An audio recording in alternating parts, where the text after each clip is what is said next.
Welcome to Pick Money, the podcast. I got a what number are we on, Drew? Do you know? Episode, we'll get to it. Nick Pompile. Right, is that close or no? Is that perfect? Pompile is Good right. enough. No, what is it supposed to be? Pompile. I like Pompile. Pompile. Yeah. All right, Nick Pompile. So, Nick, welcome to Pick Money, the podcast. How you doing, man? Doing great. Thanks for having me. How Of about course, you? dude. I'm doing amazing, man. I appreciate you asking. So, episode 37, Big Nick on episode 37. So, Nick, tell the listeners a little bit about yourself. Yeah, so I'm 23 years old, born here in Florida, played college baseball for a couple years up in Illinois, came back home, was going to go to Florida State for college, and then I just dropped out. Was like, I'll just get a job, figure it out. So got a job, started working there. What were you doing? I was doing sports cards and sports memorabilia on live stream. So what were you doing? You were selling? So I wasn't personally selling. I was pretty much like a Swiss Army knife. I was hiring manager. I was fulfillment guy. I was sleeve and case. So I would Wait a do minute. So there was a company that you worked for, and your company did what? You all bought and sold memorabilia. Yeah, sports cards and sports So memorabilia. if I had a LeBron James jersey signed, I want to sell it, I could contact y'all. Not really selling it, Okay. people buy it. So you had the memorabilia. Yeah, we had it at our company. How'd you get I'm just more curious now. How'd you get the memorabilia? So they would get it from like suppliers. So Got it. people that would specialize in sports memorabilia, they would go buy bulks of jerseys, bulks of helmets. Got it. They put it in an auction and then they sell it. So to different teams. So like I was telling Drew, what happens, like they would have a deck of 32 cards. So it's a gamble. So boom, Sean wins Dolphins. All right, Sean. So every Dolphins card, every Dolphins memorabilia is going to go to you. It can be a lot. It could be nothing. Mm-hmm. So just How long did you work there? I worked there for like 2.5 years, almost 3 years. How much money you make there? Best year?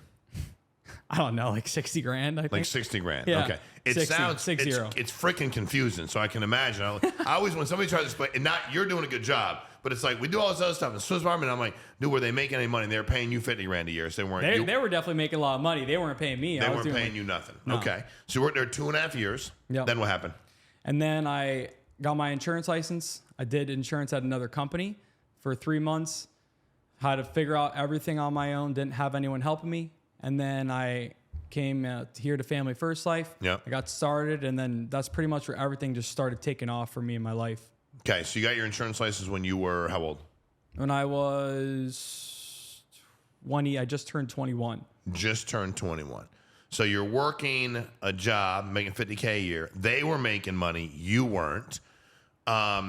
What made you decide? What made you decide I got to get out of this thing and get what made you decide to get an insurance license? Because that's now an independent job. You get paid if you sell. If you don't sell, you don't get paid. What made you make that decision? So really, I was going to stay there. They said, hey, Nick, if you hire 5 breakers and do this What are and breakers? That. So breakers are the people who actually go live and sell the cards. They're on like Instagram Live or wherever? Yeah, like Twitch, Twitch. whatnot, Got that kind it. of stuff. They're doing the auction. Yeah. The breakers. Yep. Okay. So they said, hey, Nick, you hire 4 guys or 5 guys and then do this and that. You're gonna be a breaker, and then you're gonna have your own channel. Will you sell memorabilia? I love memorabilia, I love sports, and I was really excited. I was like, all right, sounds good. And you'll get commission every time you bring a new breaker on, and then you'll get a piece. I was like, all right, sounds good. Long story short, that was the farthest from the truth. I brought on like 5 different breakers, hired a bunch of fulfillment staff. They didn't give me any commission, and they said, all right. I said, all right, like, what's the deal now? Like, I did everything you guys wanted me to do. Yeah, so we're not going to open the other channel anymore. We're just kind of, keep doing what you're doing. I'm like, what do you mean keep doing what I'm doing? I've been busting my butt for months, talking and reaching out to all these people for you guys, doing everything you say, driving from Correct. Fort Lauderdale to Boca and back in the same multiple times just to pick up sports cards. Like seriously, like what's going on? And I was there since the start. Like it was me and like 4 other guys. Like I started with them. I was like an OG. Yeah. I was like, felt really disrespected. I was like an OG. That's great. Yeah. So I felt really disrespected. I was like, you know what? Screw this, man. Like I got to get my insurance license. That was my plan B anyway. I said, because I dropped out of college. It's either going to work out with like the sports cards and sports memorabilia, or I'll get my insurance license. And then I got my insurance license, and the rest is history. All right. So it is funny because I think most of us have worked jobs where somebody's promised us something and not delivered on it. Yep. Right. And I think for me, when any company ever run, it's like, I know what that feels like, and it sucks. You know, if you do this for a year, you'll do this. That's what happened when I got insurance for the first 5 years. They had made me all these promises. And every time I did what they asked me to do, hit a level, did whatever it was always like they were always, it was a moving target. Mm-hmm. And eventually people tend to get angry, tend to get frustrated. Insurance, why was insurance your plan B? Like at that age, why did you decide you want to get insurance? To be honest with you, I didn't really have any other plan. I didn't have a degree. How'd you find insurance? How did that pop up though? My dad. Okay, so your dad was in insurance. Yeah, my dad's been in insurance since like 2012 at another company, and then started there. And then I was like, all right, like plan B, I'll just get my insurance license. My dad's been telling me about it like my whole life, so I might as well get it. I don't have anything to lose. Correct. So I got my insurance license, and yeah, I just all right. So let's talk about sales. Because I think a lot of people, one of the biggest misnomers or one of the biggest myths about sales is that some people are born with it, some aren't. Some are like, there's this talent. When you first started selling life insurance, how successful were you? Not successful at all. Explain that. Give us an average day, your first few months. So at my old company, I was selling one policy a week. How many people would you talk to a week to sell one? A lot. Give me an example, just roughly. I mean, like hundreds. 50, hundreds. Couple hundred people on the phone. Yeah. You speak to a couple hundred people to make one sale. Yep. So you'd work how many days a week? 6. 6 days a week. How many hours a day? Like 8:45 to like 7:30. Okay. So, I mean, long day. Yeah. You know, 11 hours, 66 hours a week. Talk to a couple hundred people and make one sale. Yeah. How much you make if you made one sale? Maybe $1,000. Maybe $1,000. Okay. Well, first of all, when did that change? When did you start getting better where you had multiple sales in a week and started making more money? So I started to pick up some traction when I was there. I got just better with just experience, being more mature. I wasn't a good speaker. I was very immature. I wasn't a good speaker. I wasn't consistent with the script. I wasn't consistent about like learning and taking in information because I wasn't really good at that. So I just started to be a little bit more consistent with like a script, asking better questions, being more mature, like having a better voice, tone, confidence.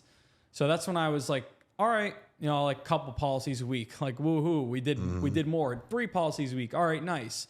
So I didn't really hit a level I wanted to hit there. And I just felt like I was coming in, just banging my head against the wall, just not really getting any better. So once I came over to Family First Life, I got in contact with a lot of really great people. Obviously, you're one of them.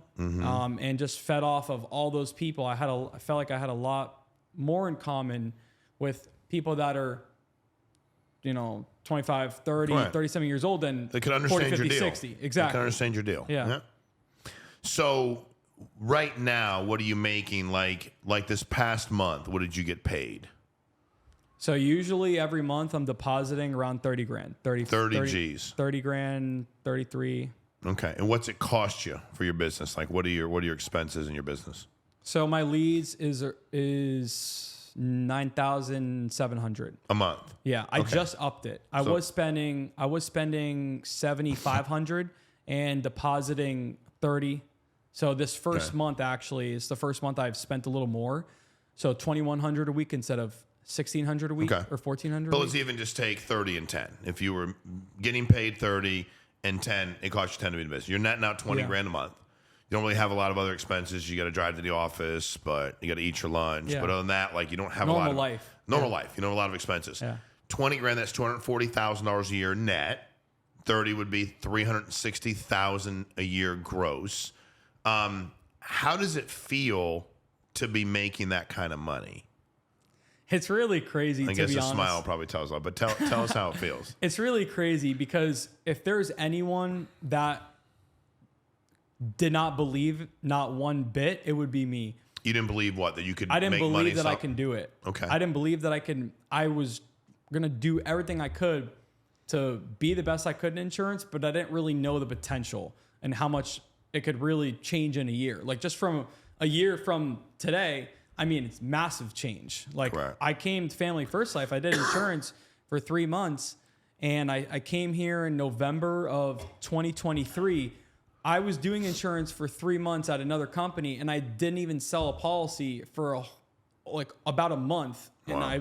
when I came here, it was crazy. So I was flowing around 10, 12, 13, 10, like within the first month or two. And then ever since like July of last year, it's been like 30, 35, 40, 30, like just every month consistently. When you went and left your job, got your insurance license, what did some of the people that you knew, friends, family, say when you're like, hey man, I'm gonna sell insurance full time? What was their feedback from most people you knew?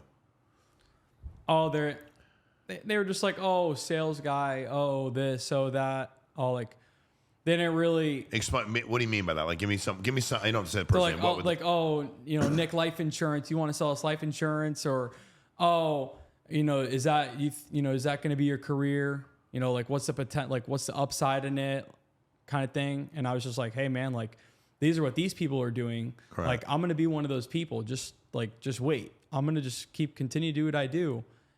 It's amazing because the word career, because people say that a lot, because we're taught to, we were, and I think that's changing a lot in the world. Go to college, get a good degree, and get a good job that gives you a good career, right? And it's funny because when I got my insurance license, same deal. I mean, I don't care. I was 36, but for me, I'm to my friends, the guys I knew, like I was a complete ass because I was ready. Like when they were like, oh, you're gonna, I was like, dude, like you're broke as shit. Yeah. Like, why are you giving me shit about when I'm like, mind your own business, bro. Worry about you. Exactly. But it's also the time in my life that I realized that there weren't many people pulling for me unless it benefited them. Mm-hmm. Who's somebody that pulled for you tremendously?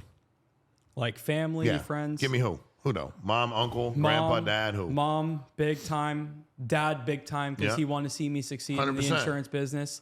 My stepdad, my grandparents. I am very, very, very blessed. I have an amazing family, amazing support system. My friends are great. Yeah. The people that, when I came to Family First Life, were extremely supportive. Yeah. Gary Alberg, Ethan McKinney.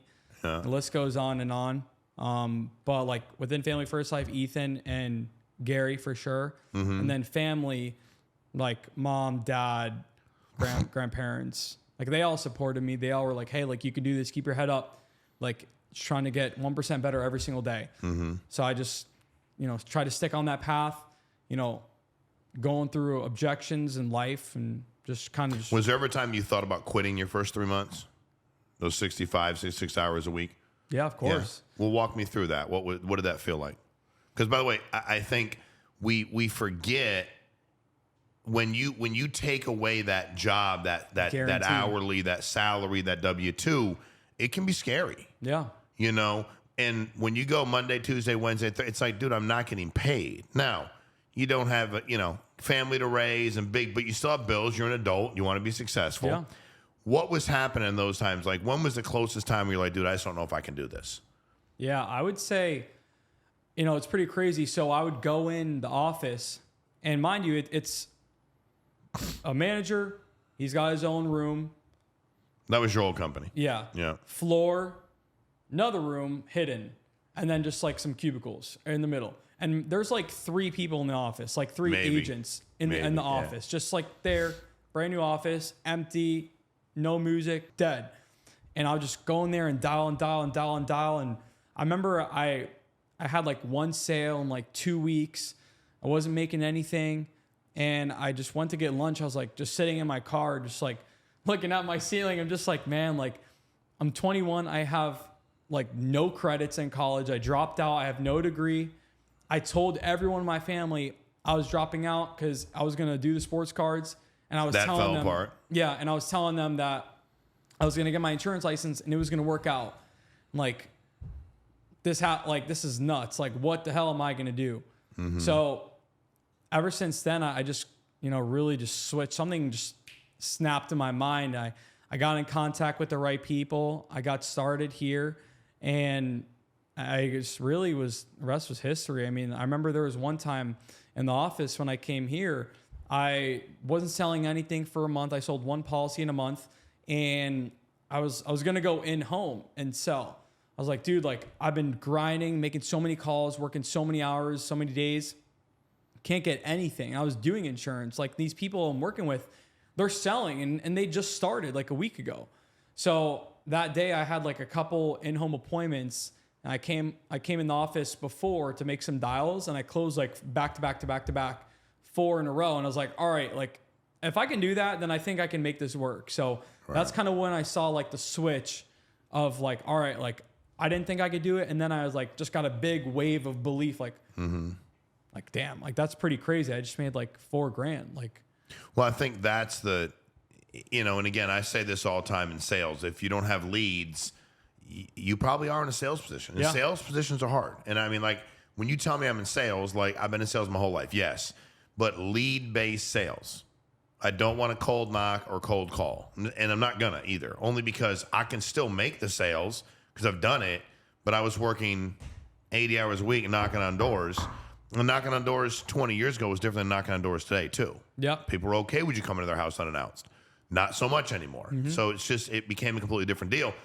But when you look at your grind and what you did, right? Because, and I always like what you just said. So that you had an office where there was a manager. He was in his own office. Did he sell anything? Barely. Barely. And there was one specific time where we were not selling anything. And You mean the agency, the office? Yeah. Got it. The agents weren't selling anything the whole week. Terrible week. I wasn't even on the guy's team, but he would just take charge like everyone was on his team. Even though he wasn't selling anything. Exactly. But he decided he was in charge. So he would just sit there, just feet up, just, chilling. And then he was like, you know what? Like, you guys are complaining this, that. Like, I'm going to start selling. So he just started selling and then just, like, putting it all up on us, like, all in our face. Like, hey, I just put this up.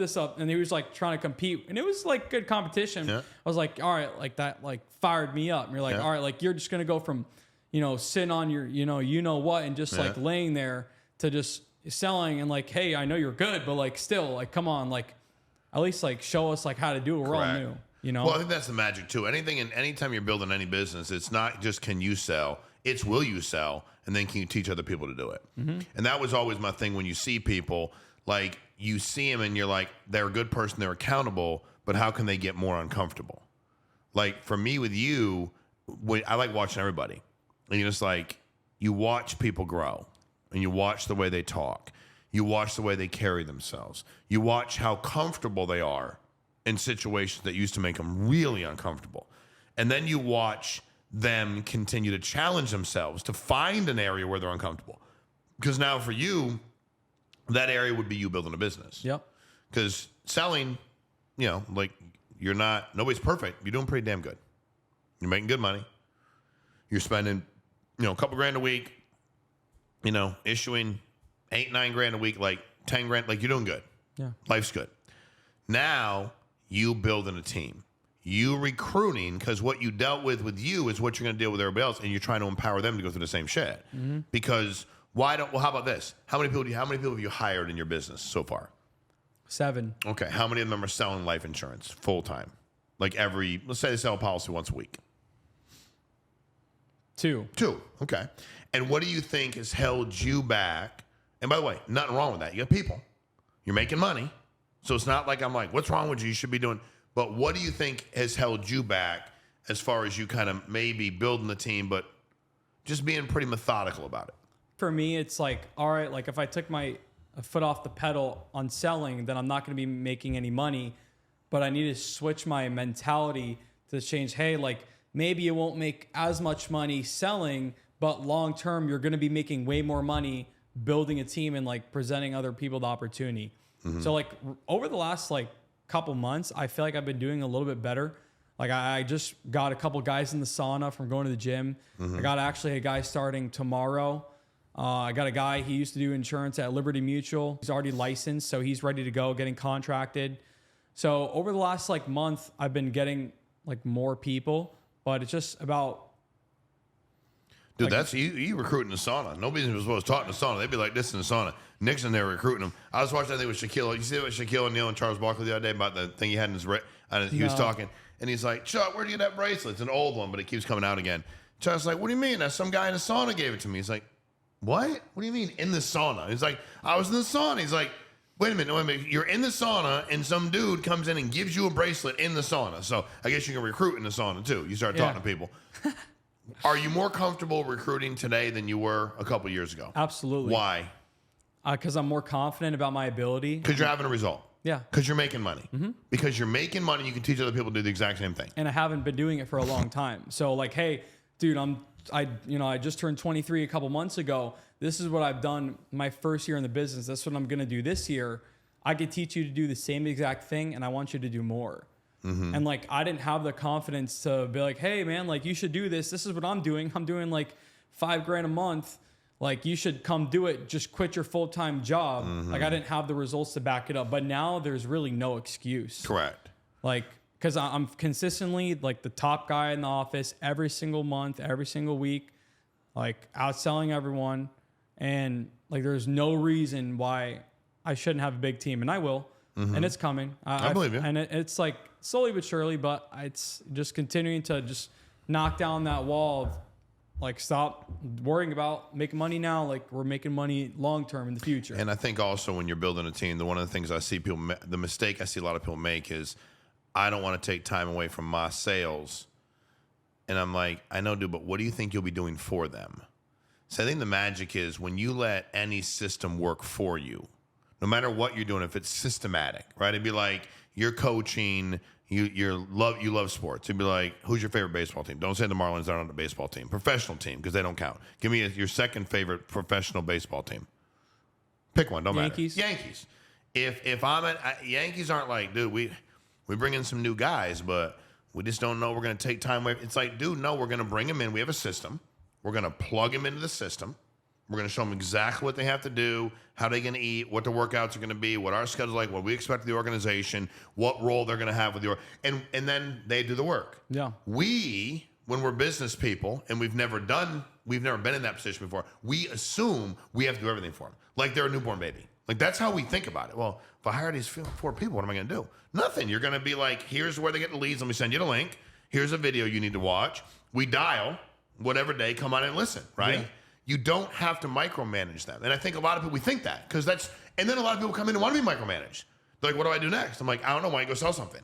And I think at the end of the day, it's when you can start those expectations where, can you imagine if every time you weren't making a sales, somebody sat down and went through all the scripts with you over and over? First of all, you'd be annoyed. And then you'd create this dependent relationship. Yeah. So for you, dude, I did my best recruiting when I was doing my best selling, because all my deal was getting you in. And then I'm going to send you everything you need. And we got a system. So I had a system with everybody. We're going to watch these couple trainings and come listen to me dial. We're going to make sales. From a monetary standpoint, is it weird? What was in your bank account before you started life insurance? Like an average month of your bank account, checking account? Not average. I mean, when I started in life insurance, it was probably like $3,000. Okay, so that's what I'm saying. But you carried about a $3,000. That was to your name. You were liquid $3,000. That's all you had. Yep. Okay. And right now, if you don't mind me asking, what do you carry in a bank account? Like, what do you? I actually just checked. It's over 100. Is that surreal? Yeah, it's to you? crazy. Is it pretty cool to look at, though? It is. It is, right? But I'm not satisfied. No, I don't. I didn't say you're not satisfied. But it's. See, the thing about this is too. One of the biggest mistakes I made was not enjoying the ride. Yeah. Like being able to take a step back and go, you know what? That's pretty badass. Yeah. Like I had 3 G's and now I got 100, and I'm not arrived by any stretch of imagination, but now I can breathe. Like that gives me that room financially where I'm not worried about everything I'm going to do. Because if somebody asked you when you had $3,000 if you wanted to do X, Y, or Z, you did have to think about it. Yeah. Because you're like, dude, man, I don't know if I can go out to dinner. I think I'm just gonna make some eggs for dinner or something. Because it's $3,000, and again, as much as like it was $3,000, but you didn't know what was coming in and what the deal was, and I think that the difference you get to make in people's lives, what's going to be amazing, Nick, the first time you sit with somebody that has the exact where you're like, remember when I met you? Yup, you had this much, and you're like, dude, here's what I'm making, and they have the smile on their face that you have. And also, God is great. So like, this doesn't happen by accident. You know, your mom comes over. She gets your stepdad's great, you know, she know Marissa, and you get hired. And it's like, how does that happen? You know, but it's crazy. But it's crazy, you know, and then it's just getting people to understand that dynamic. Yeah. You know, when you look at yourself today from a business standpoint, what are your business goals over the next, let's just say the next year?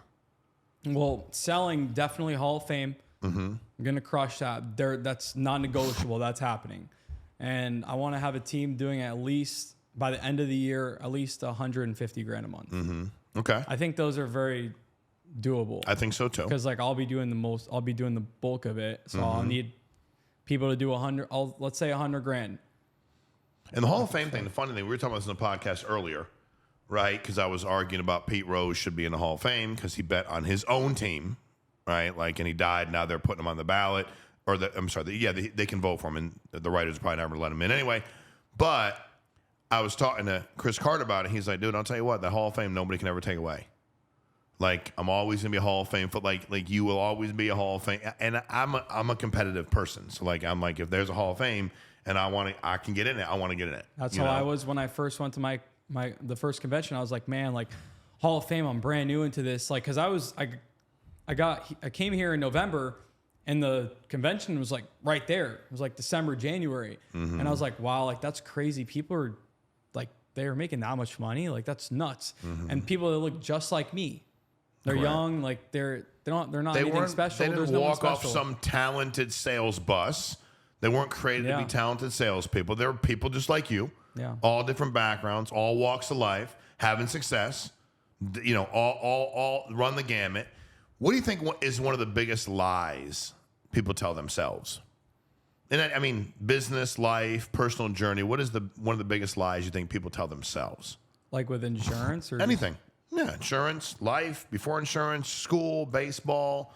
Like, what is something that I mean, like I feel like it's who you know, not maybe like 50-50 what you know, but like who you know is like big. Like there's people that I'm friends with that are like, oh my gosh. Like I was with a bunch of my friends last night watching the Panthers game. Like, dude, like that's crazy. Like I see you're crushing it in life insurance. Like I remember when you were doing, sports cards. I was like, yeah, bro, like it's crazy. Like I know it sucked. Like you should get your insurance license, Correct. Like you should get your insurance license because you're still selling sports cards. You're making, like $2,500 every 2 weeks. Like, dude, I'm making 30 grand a month, like consistently. Like you're already selling. Like you should come do this. So why don't they? Because that's a big lie. Why don't they? Maybe because they're scared. They're scared of the guaranteed salary. They're not confident. You went to convention and you saw people making money and said, that's awesome, I can do that. A lot of people see other people winning and try to figure out why they're winning. First of all, are they actually winning? Which is like, dude, they're winning. This is how much they make. Are they actually winning? Okay, cool. Well, I've determined they're winning. Okay, I'm not winning in my life right now financially. Okay, they're winning. All right. Well, wait a minute. Do they have any kind of special talent I don't have? They must. Okay. Did they get, like, what happened to them that I don't have? And the biggest lie I think we tell ourselves is that once you're in any position that doesn't require any talent, we try to convince ourselves that there's a reason we can't do it. And that's why they are. So I'd be like, yeah, Nick does it, but you know what? Nick's just got this. That's how he is, man. He's able to do it. He just, like, and I'm like, well, be more specific. What does Nick have? Well, I'm like, no, I don't know. I'm asking you if it was a talent. If you're like, Nick's 6'10", and that's why he plays basketball, I'm like, okay, touche. Nick's 6'10", he plays basketball. I can get it. You're not 6'10". But when they start talking to me, they're like, because I do it all the time. I'm like, what does he have that you don't have? Well, and they always do. I'm like, dude, if I knew, I wouldn't ask you. I don't know. Tell me what he has. He's really smart. I'm like, okay, so people buy life insurance from smart people? First of all, you're smart, but like, even if he was smarter than you, no, I guess not. Okay, then what's he got? Well, his work ethic. Okay, is there any reason your work ethic can't be his? No. Okay, his attitude. Okay, attitude. Like you can. So they can't give me anything. Yeah. Like I'm okay if you're like, dude, I just. Again, it's like we were talking about the kid from Miami, like Restrepo, where they're like, hey, come in and let him. He runs a 4.85 40. He's never going to be in the NFL. It's not because he's a bad dude. He runs a 4.85 40 as a wide receiver, slot receiver. He's too slow. He should come work here. Like he should come sell life insurance. He can make himself $1 million a year. Like he'd crush it. But he cannot run fast enough to play the position at that level. That I get. If you're like, dude, he didn't run fast enough. Like he doesn't. Like the wide receivers they're a hell of a lot faster than him. The defensive backs, he'd never get separation. But we take that like business isn't that way. And when you said it's who you know, I like that because it's like, it's who you also get advice from, get mentored by, and connect with. Because you can know all these people. People are like, you know that guy? I'm like, yeah, he helps mentor me. Oh, I know him, but then I found a way. I'm like, dude, you've been around a lot longer than me. You've been very successful in business. Let me, I went to lunch with a guy I met today. And then I've known him for 12 years. And he knows more about business than anybody else I know. But he's not just somebody I know. He's somebody I connected with and get mentored by.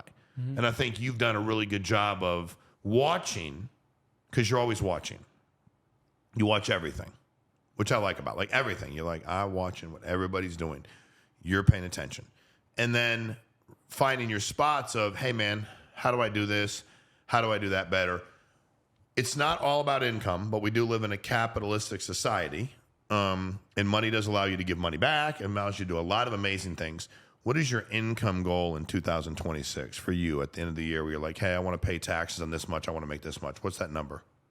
If you don't know, it's okay. If it's not a goal, it's okay. I'm just wondering if you... I haven't really thought about it, but I'm going to just spit out a number, 300. Okay. So you're already doing that. Yeah. So it's... And I didn't even do the math yet. No, it's okay. But I'm just saying. But that's the beautiful thing.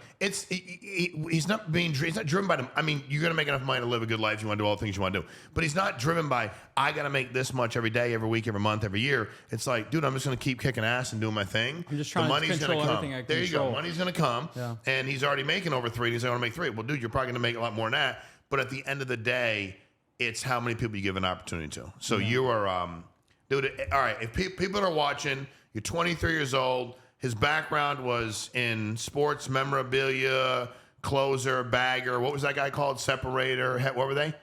The ones you were trying to hire? What were they called? Breakers. Breakers. They were breakers. That's even better. Breakers. He's been around, played some ball, has some college, didn't graduate, didn't need to, doing really well, chose not to. If they wanted to talk to you, Nick, about life insurance, because people reach out to me all the time, and he gets them, we send them to people. Like, he's right here, dude. He's 23 years old. He's making himself good money. You see and hear what he's making. If they wanted to reach out to you, Nick, how would they find you? You could hit me on my Instagram, nick.pompile, or, I'll give you my personal cell phone. We can even hop on the phone.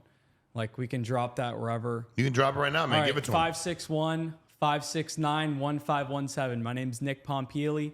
You can give me a call, shoot me a text. Would love to explain the opportunity to you, explain to how it changed my life and how I can help you change yours too.